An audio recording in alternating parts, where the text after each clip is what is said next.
Vicky Vale. Bruce Wayne. And what do you do for a living?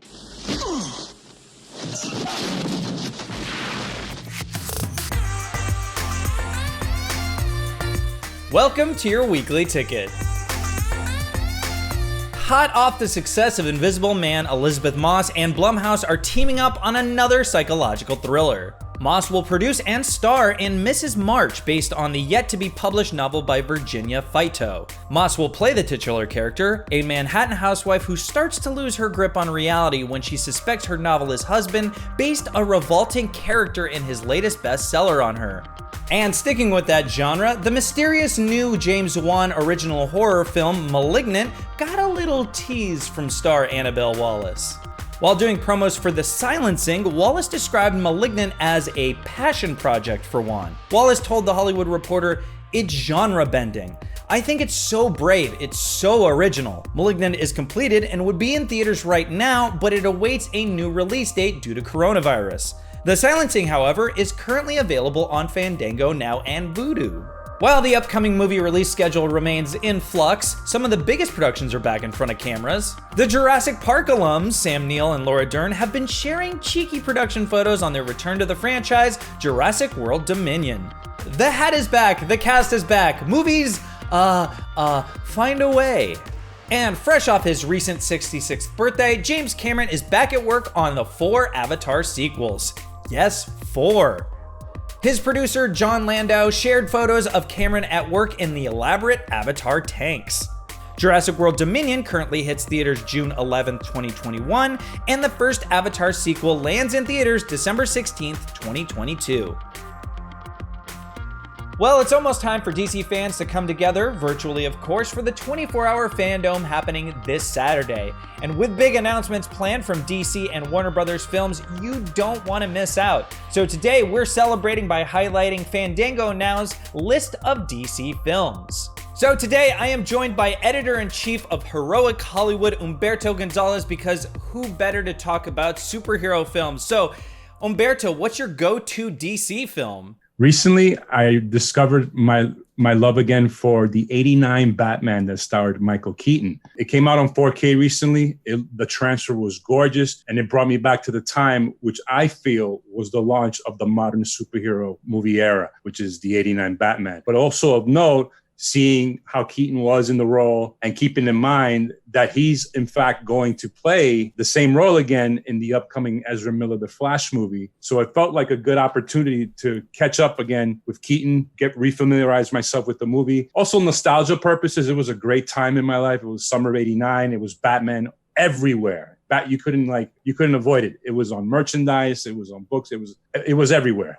But it's a great movie. The documentaries on the 4K are great. And yeah, it's good to refamiliarize myself with what Keaton's Batman is doing. So that way, when we catch up with him in the years to come, we see what he's been up to. Is he your favorite Batman? My favorite Batman cinematically has to be Ben Affleck's Batman. Oh, wow. Okay, cool. Yeah, no, yeah. I totally understand. That warehouse fight alone just did it for me. You know, that's the Batman I grew up reading in the late 80s, around the time the '89 Batman came out. I respect a training scene, that he got a training scene, Affleck, yes, where he got to lift tires and stuff. So exactly respect to that.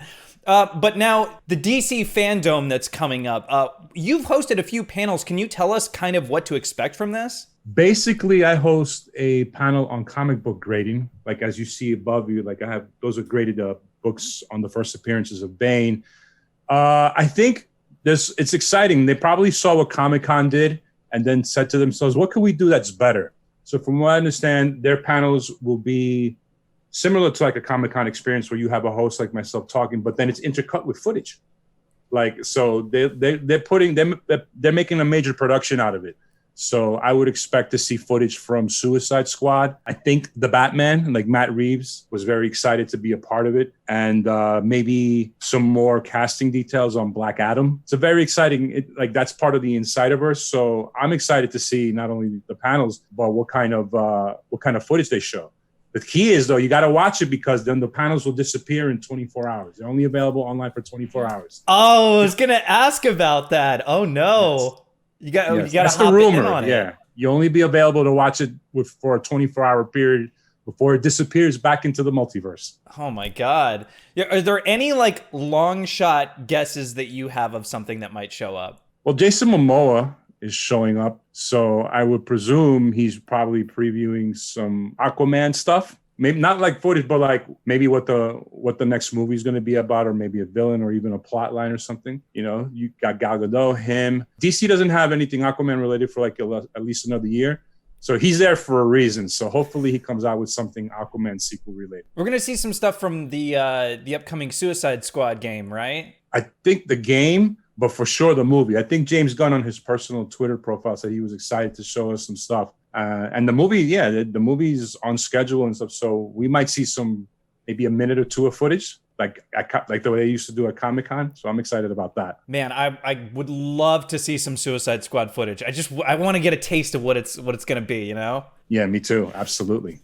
All right. Well, thank you so much, Umberto. Where can people find you? You can find me on Twitter at El Mayimbe, on Instagram at Umberto Gonzalez, and heroichollywood.com. Also, I cover the fanboy beat for therap.com as well. Sick, dude. Well, thank you so much for coming on the show. I appreciate it. Thank you, Khail, for having me. All right, thanks.